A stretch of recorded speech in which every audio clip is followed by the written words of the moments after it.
yo también, pero Te digo no... que clase libre, profa, clase libre.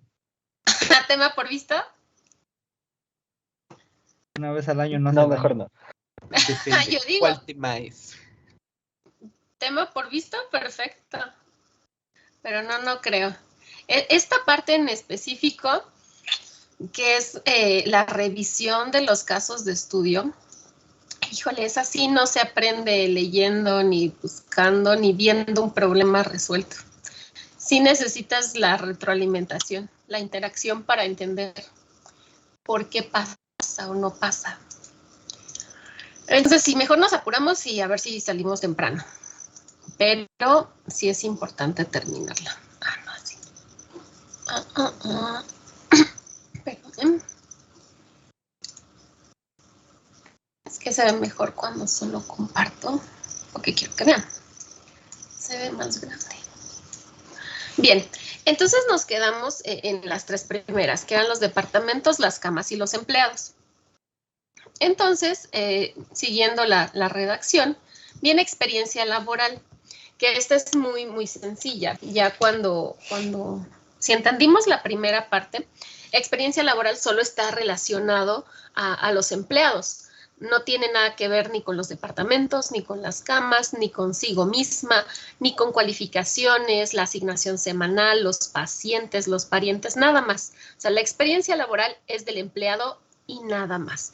Es importante, sí, tiene que ver con cómo lo asignan también, pero ya es otra cosa, ¿sí? ¿Todos de acuerdo en que solo experiencia laboral pertenece a los empleados? Creo que sí. Sí, profesora. Sí, profesora. Excelente. Lo mismo pasa con las cualificaciones, ¿sí? Acuérdense que estas, a lo mejor es una palabra distinta que no estamos acostumbrados, pero son las capacitaciones o cursos, ¿no? Que tiene cada empleado. Entonces, esta preparación de los empleados solo le pertenece al empleado. Sí, a lo mejor en un inicio le servirá para evaluar a qué departamento se le asigna o qué trabajo en específico puede hacer, pero para este sistema solo es a modo de consulta, no es una condicionante para nada. Entonces, solo tiene que ver con el empleado. Luego viene la asignación semanal. Esta asignación semanal es por departamento y corresponde a los empleados, nada más, ¿sí?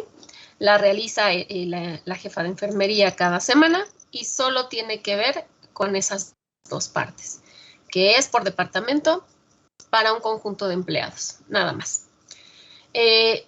Una un tanto compleja, pues es la de los pacientes, ¿vale? Pacientes, recordábamos que son todos los registros de las personas que han tenido algún procedimiento dentro del hospital, que tendrán un procedimiento en el hospital o que están teniendo un procedimiento. Es decir, es el banco de datos de todos los que tienen acceso a los servicios del hospital, ¿sí? O pudieran tener acceso. Desde los que se acaban de registrar, los que están esperando cita, los que nunca llegaron a su cita o los que están en la cita. Por lo tanto, yo les platicaba cuando hacíamos el análisis al inicio. El paciente cuando se registra no está asignado directamente a un departamento. El departamento que lo atiende va a depender de la situación en particular que esté viviendo, pero eso solo lo va a decir la cita, ya cuando se realice la cita. El médico que lo atienda será el que evalúe, ¿sí?, a qué departamento se requiere que el paciente ingrese. Y entonces, por eso no tiene relación ni con departamento ni con camas, porque es un procedimiento posterior. A los pacientes no se les asigna como tal un empleado en particular que le dé seguimiento a sus tratamientos o que sea responsable de ellos. Por eso tampoco está relacionado directamente ni con esto que es parte del empleado, ni consigo mismo. No hay una relación entre los pacientes o dependencia entre pacientes. Hasta que se le registra el pariente o el familiar, ¿sí? Y el médico de cabecera. Estos sí, estos están relacionados directamente a cada paciente, así como las citas que pudiera llegar a tener. ¿Hasta aquí todos bien? Sí, profesora. Sí, creo que sí, profa. Vale. Me interrumpen si algo no queda claro.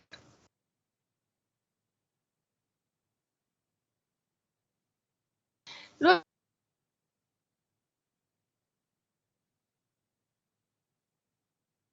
a nadie más, ¿sí? Por ahí en algunos ejercicios me decían, pero es que como ya son adultos mayores, pues el pariente es el que a veces pues está con él en todos lados y a veces ellos compran medicamentos. Yo digo, sí, pero no le pongamos de más. El problema no me está diciendo de qué es responsable el pariente. Pudiera estar ahí todo el día con él en el hospital y qué bueno, pero aquí no me está registrando las entradas o el tiempo de permanencia de los parientes en el hospital. No me está solicitando esa parte de las entradas y salidas de los familiares. O si el familiar va a ser responsable de alguna actividad. Entonces, no. Para el ámbito del sistema, o lo único que necesitamos es saber qué pariente está, o qué familiar está relacionado a qué paciente. ¿Vale? Igual con los médicos. Los médicos de cabecera son personal externo al hospital, ¿sí? Son datos de un paciente para poder solicitar algún informe de la trayectoria o del expediente clínico de cierto paciente, ¿sí? Nada más está relacionado al paciente, a nadie más, a nada más dentro del hospital, ¿sí? Es lo único. Luego vienen las citas de los pacientes. Estas sí, las citas de los pacientes, primero tiene que estar relacionado a los empleados, porque aunque las citas no sabemos dónde se realizan, no sabemos el detalle de la cita, de qué pasa ahí o los generales del paciente, cuáles fueron sus signos vitales, no sabemos, no tenemos idea de cómo se desarrolla la cita, pero sí marca textualmente el texto que se requiere saber qué número de empleado y nombre del médico que realizó o que llevó a cabo la cita, porque de él dependió que el paciente se le diera cita en el ambulatorio o se le programara un procedimiento como paciente interno. Entonces, eso sí es importante. Tenemos que saber qué empleado atendió la cita. Luego tenemos que las citas pues son de los pacientes, por lo tanto tiene que estar relacionado con el registro, con el expediente, con la información del paciente. Y además, algo sumamente importante es que como resultado de esta cita va a ser el enlace para saber si el paciente fue asignado como paciente ambulatorio o como paciente interno, ¿sí? A partir de esta cita es que se va a definir esta parte. ¿Todos bien? Sí, profesora. Sí, profesora. Vale. Y luego viene pues el resultado de esa cita. El paciente ambulatorio, el que ya está asignado como paciente ambulatorio, no tiene relación con nada más que con la cita donde fue enviado o asignado o determinado como paciente ambulatorio. Nada más. Una vez que se determina que es ambulatorio, simplemente se registran los datos que me está marcando ahí, que es la fecha y la hora de su cita en la clínica ambulatoria y ya, se acabó, hasta ahí. No tiene relación con nada más dentro del hospital. Cosa distinta a cuando se asigna o se genera a partir de la cita como paciente interno. Aquí va a haber varios momentos. En el momento que se desarrolla la cita, pues lo están atendiendo, pero como resultado de esa cita hay un diagnóstico por lo que se solicita la admisión del paciente y está en lista de espera, en lista de espera de un lugar, de una cama, ¿sí? Y en cuanto se le asigna esa cama, ya tiene un lugar en un departamento. Entonces, viendo las entidades que tenemos, el paciente interno tiene relación con las camas porque ya es el lugar que se le va a asignar dentro del hospital para poder ser atendido. Con las citas de los pacientes, porque necesitamos saber a partir de qué cita, de qué revisión y fue que se le solicitó que se ingresara al hospital. Y posteriormente, ya que está asignado, pues con los medicamentos de los pacientes, porque estos medicamentos son específicos para cada paciente interno. ¿Sí? ¿Todos bien? ¿De acuerdo conmigo? De acuerdo, profesora. Y si no, pues ya que, ¿verdad? Se tienen que aguantar. No es cierto. Luego vienen los medicamentos de los pacientes. Ya que el paciente es interno, ¿sí? Tenemos que se lleva un registro de los medicamentos que están programados para los pacientes. Entonces, tenemos que los medicamentos tienen dos relaciones. Primero, con los pacientes internos, ¿sí? Que son pues los que van a llevar esta medicación. Y posteriormente, pues con los datos de esos medicamentos. No porque tenga la relación directa, sino porque te dice que necesitamos saber, ¿cómo decirlo? De estos catálogos de suministros farmacéuticos, necesitamos la información que ahí está. Necesitamos saber la presentación, la descripción del medicamento, en qué, ¿cómo dice? Ay, déjenme checar qué dice ahí. Viene, creo que Ay, perdón. Que lo tenía cerrado.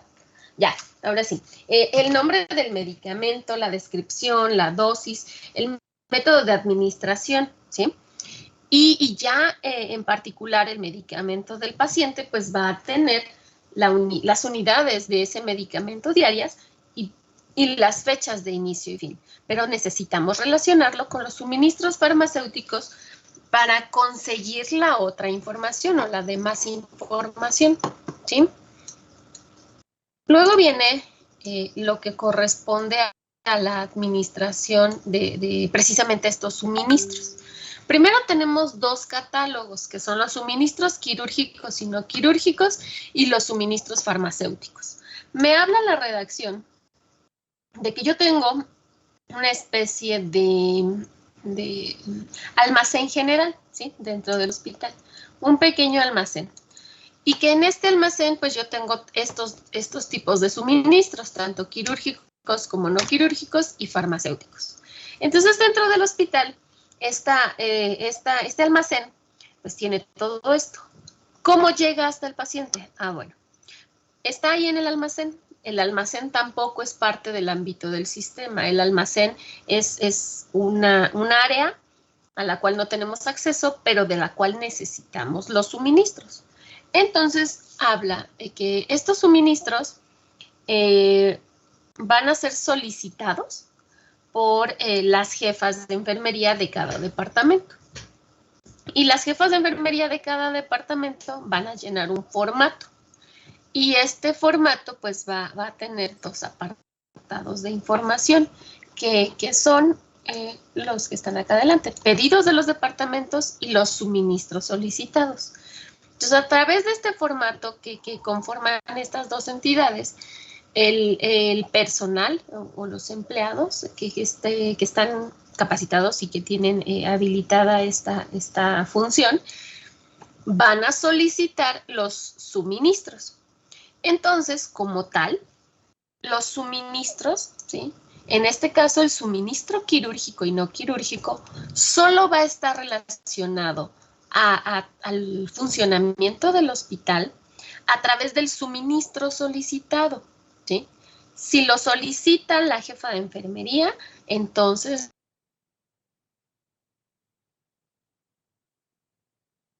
va a estar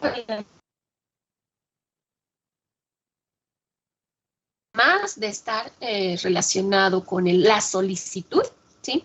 Necesita estar relacionado con los medicamentos de cada paciente para proporcionar la información del medicamento que se le va a administrar a cada uno. Esa es la única diferencia. Quirúrgicos y no quirúrgicos, acuérdense que son todo el material que se ocupa en el hospital, desde vendas, gasas, alcohol, las torundas, guantes, etc. Y todo lo que solo lo que es medicamento es lo que se separa en suministro farmacéutico. Entonces, todo lo que se utiliza para trabajar en el área se relaciona a través de las solicitudes de suministros, ¿sí?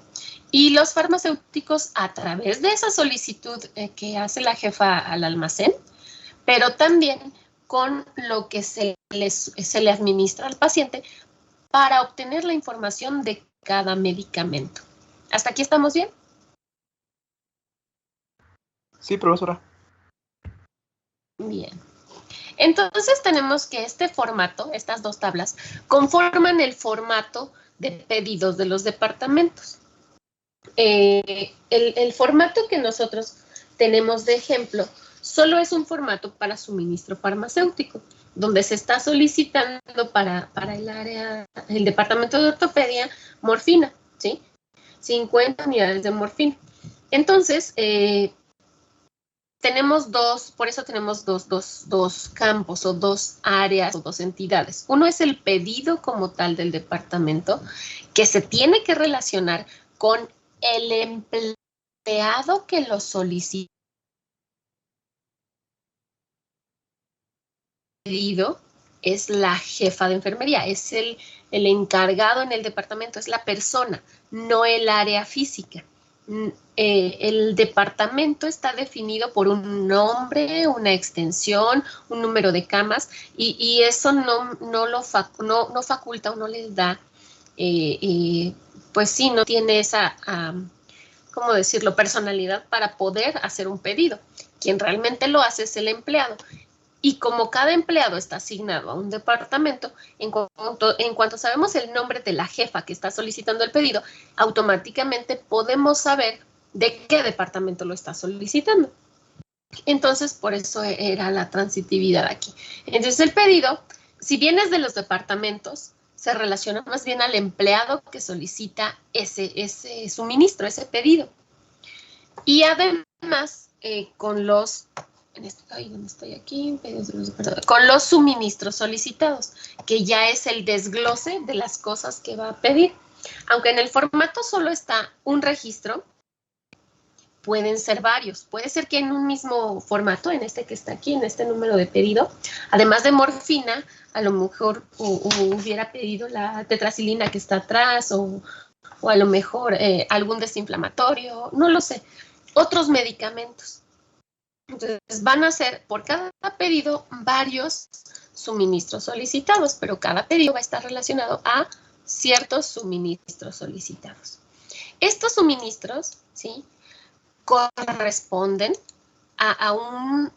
ya sea a un suministro quirúrgico y no quirúrgico o a un suministro farmacéutico. Y además, estos suministros solicitados, dependiendo de cuál se solicite, pues tenemos que saber de qué pedido es para no confundir pues los pedidos de cada departamento. Por eso es que se relaciona aquí. Ahora, los proveedores en sí no están relacionados con nada, porque pues aquí no se realizan compras ni pedidos directos a proveedor. Estos pedidos son al almacén general, no son al proveedor. En sí no se requiere de ninguna relación. Si acaso por ahí en algún eco vi, aquí me habían colocado que consulta, ¿no? Que lo hacemos a los proveedores. Y sí, o sea, podría ser válido, eso sí podría ser válido, porque no tiene impacto sobre el funcionamiento que me están solicitando. Entonces, ya sea que aquí lo coloquen como consulta, ¿sí? O nada, porque en sí el proveedor solo es como un directorio donde las personas que tienen acceso a este mini sistema, a esta base de datos, van a poder consultar la información de los proveedores, pero nada más.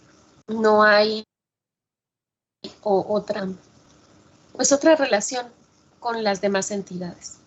¿Todos de acuerdo?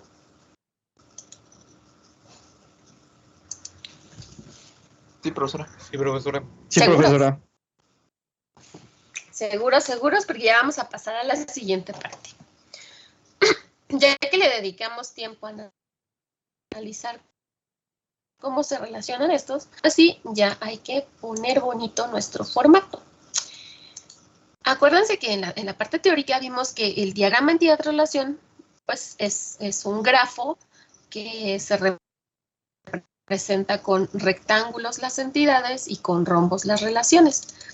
Eso es lo que vamos a hacer ahorita. Vamos a hacer 2 pasos en lo que resta de la clase y terminando esa actividad, pues ya. Somos listos. Déjenme abrir la diapositiva que les iba a presentar. Ay, la 32.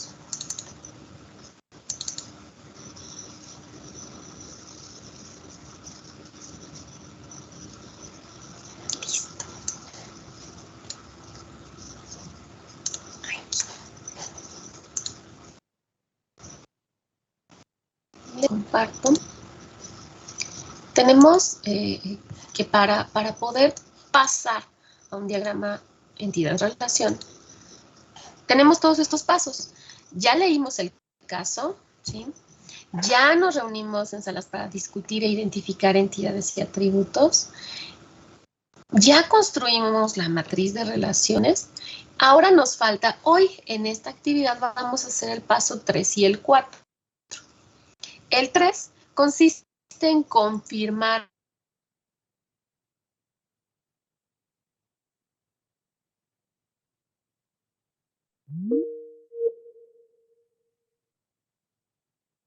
pero tenían comentarios, tenían cosas. Aquí vamos a resumir, primero a concretar las entidades y decir departamentos.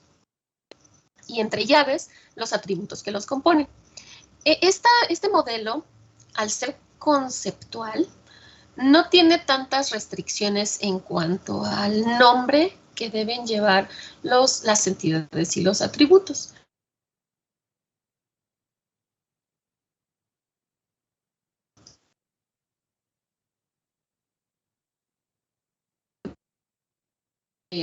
Departamentos, empleados, pacientes, médicos, suministros, es en plural la entidad. Y el atributo va en singular. Aquí todavía me pueden colocar espacios en blanco a lo mejor, pero hay que tratar de evitarlos. Hay que tratar de hacer esto lo más sintético posible, porque acuérdense que el diagrama son rectángulos, son rombos y son ovalitos, entonces nos va a quedar un monstruo si no acotamos un poco la redacción.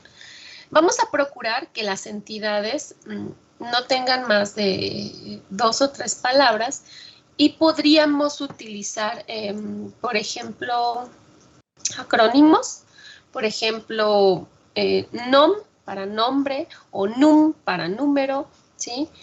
Y paciente, por ejemplo, NUM, paciente. Podríamos empezar aquí a acotarlos un poco. Vamos a tratar de que queden lo más cortos posibles, ¿sí? Para que no se hagan largos. Entonces, entidades va a quedar así. La entidad y entre llaves los nombres a modo de lista. Solo los atributos de cada entidad. Todavía no colocamos lo que son los atributos de relación. Aquí no es necesario.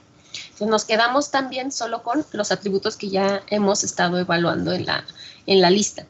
Y si encontramos algún adicional, también aquí lo ponemos. ¿Qué más?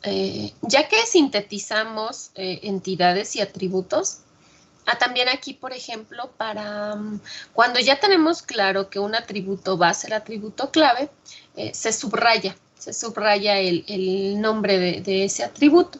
¿Sí? Por ejemplo, en el departamento que decía número de departamento, numdep o depto, por ejemplo, puede ir subrayado.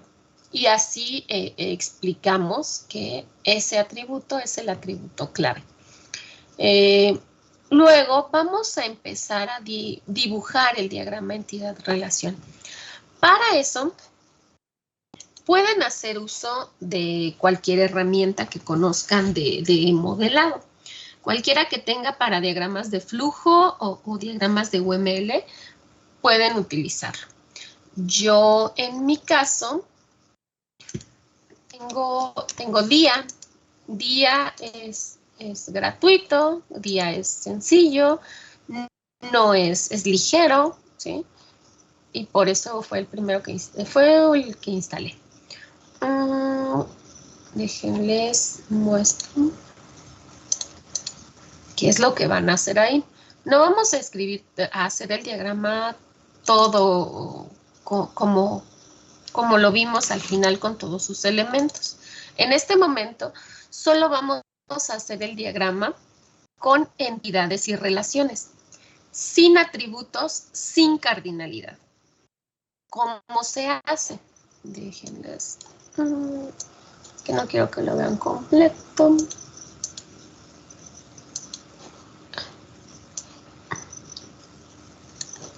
Aquí está.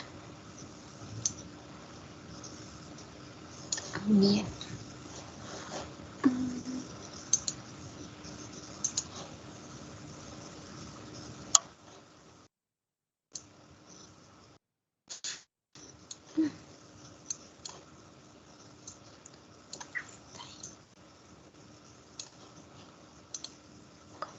Okay.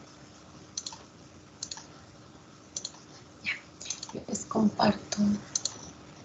Este diagrama, les digo, yo instalé DIA. Este es DIA. Mientras tengan para poner rectángulos, óvalos, rombos y líneas de asociación, es más que suficiente. Por el momento no vamos a utilizar todavía nomenclatura de cardinalidad. Van a ser líneas sencillas, no flechas, líneas, ¿sale? Por ejemplo, en la matriz nos dice la primera parte, ¿sí? Acá, que el departamento tiene camas, ¿sí? Y que las camas pertenecen a un departamento. Eso quiere decir que la relación está confirmada. Acuérdense que yo les decía que esta es una matriz de doble validación, porque revisamos 2 veces que la relación realmente exista.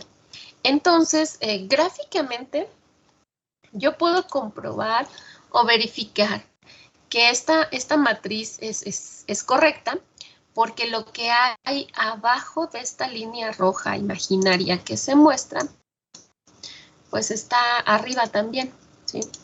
Aquí me falta el rojito, ya. Aquí, por ejemplo, fíjense, tenemos dos verbos y luego 2 vacíos. Acá igual, 2 verbos, 2 vacíos. Otro verbo, 5 vacíos y aquí 5 vacíos, ¿sí? Y este que estaba en duda, vamos ahí. Entonces, es lo mismo, ¿sí? Exactamente lo que hay acá, fíjense, está aquí, 3 hacia abajo, 3 hacia acá. Estaba aquí, 3 hacia abajo, 3 hacia acá.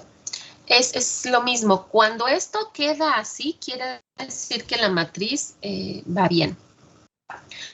Cuando yo llego a tener por aquí, que aquí sí está y por aquí no, quiere decir que tengo que revisar otra vez la redacción. O no existe, o sí existe, pero tengo que revisarla, ¿sí? Para que al final me quede así. Ya cuando yo voy a diagramar, puedo considerar solo la parte que está abajo o solo la parte que está arriba. Acuérdense que les dije que no había restricción con los verbos. Por ejemplo, para este caso de las camas, ¿sí? Tengo el verbo tiene y tengo el verbo pertenece. Yo puedo elegir cualquiera de los dos. Un departamento tiene camas o las camas pertenecen a los departamentos. Lo que a mí mejor me acomode para entender mi diagrama. Pero no pongo dos veces la relación. Solo pongo una sola vez la relación entre camas y departamentos. Otro detalle. Las entidades no se repiten. Si la entidad va a tener relación con otras entidades, como aquí el departamentos tiene empleados, la entidad no se duplica, ¿sí? Se respetan las líneas y se coloca, ¿sí? Lo que sí puede elegir es el verbo de asociación. ¿Sí se entiende?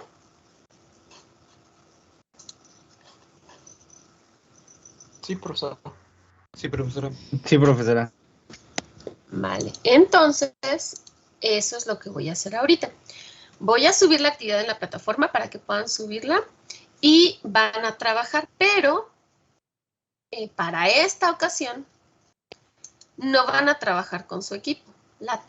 Este trabajo es individual. ¿Por qué? Porque se supone que todos, ya leímos el problema, todos ya analizamos entidades y atributos, todos trabajamos lo de la matriz, todos, se supone que todos tomaron nota.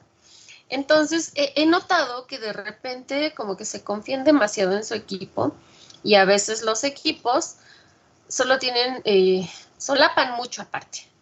Dije, no, mejor. Y además, también es sano que platiquen con otras personas. Uno, la actividad el probatorio de la actividad va a ser individual, pero sí lo pueden hacer en equipo.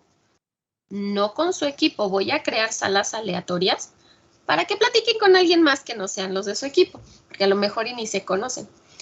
Y ahí sí pueden a lo mejor ponerse de acuerdo y trabajar un solo diagrama. No hay problema con que me entreguen el mismo diagrama todos, ¿sí?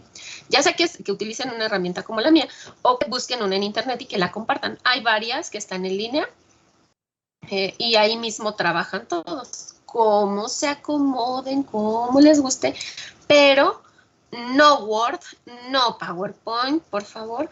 Cualquier herramienta de modelado, menos Office, por favor, ¿sí? Porque no quedan bien, va a quedar una cosa muy grande y no es amigable a la hora de poner las conexiones, ¿sí? Yo en las herramientas de diagramado, si yo muevo un elemento, se mueve la línea y la va siguiendo, y luego en Word queda una cosa bien rara. Entonces, eso sería lo que van a hacer. Sus enunciados de confirmación de entidades y atributos y el diagrama de entidades con sus relaciones. ¿Sí? ¿De acuerdo? ¿Dudas?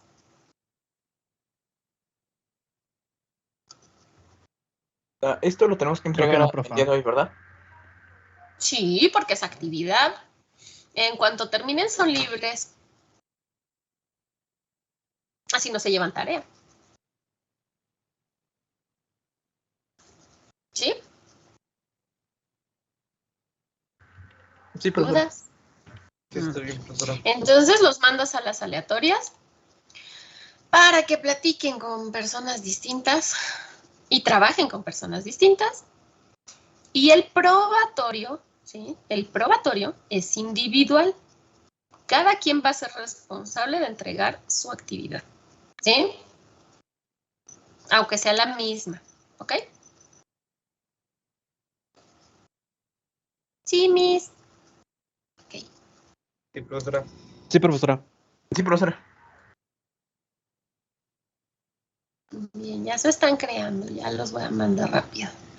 Y yo publico en Piensa y ya les aviso cuando ya esté para que puedan subir. Listo.